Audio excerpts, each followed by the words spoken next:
सिंध के मुख़्तलिफ़ इलाइक़नि में 11 ॾींहं बि मुतालबनि जी मञता लाइ सिंध एम्प्लॉइज़ अलायंस जे सॾ ते सरकारी आफ़ीसुनि जी तालाबंदी करे एहतिजाजी मुज़ाहिरनि जो सिलसिलो जारी आहे। एहतिजाजी मुज़ाहिरा दराज़ा शरीफ़, दादू, खोड़ा, टंडोलाया, हैदराबाद, जामशोरो, नौशेरो फिरोज़ समेत ॿियनि इलाइक़नि में थिया।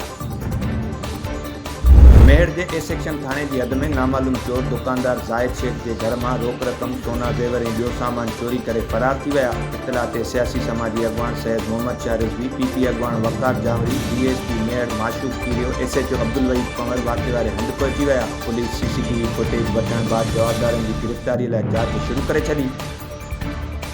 मटियारी वेझो खंडू स्टाफ भिक्षा थाने की हद में ॻोठ जाड़ा में वाटर इरीगेशन की ऑफिस में वेठल मुलाज़िम का नामालूम हथियारबंद मोटरसाइकिल, रोक रक़म ऐं ॿियो सामान फुर करे फरार थी विया। मुतासिर मुलाज़िम नूरो खोसो ऐं संदसि माइटनि एहतिजाजी मुज़ाहिरो कंदे चयो त नामालूम हथियारबंद हथियार के ज़ोर ते मोटरसाइकिल, रोक रक़म ऐं मोबाइल फ़ोन फुर करे विया आहिनि। इतला बावजूद पुलिस कख बनी बीणो नाहे कयो।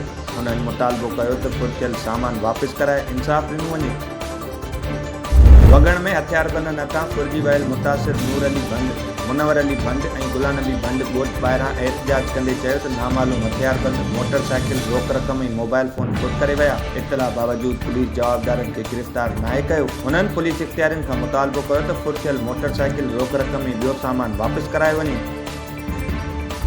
मेयर के सेकेंड एडिशनल सेशन जज सैयद एजाज शाह की अदालत में फुर जो ॾोह साबित थियण ते जवाबदार शाहनवाज़ जमाली, इरफान मल्ला के 7 साल कैद की सज़ा ॿुधाए छॾी।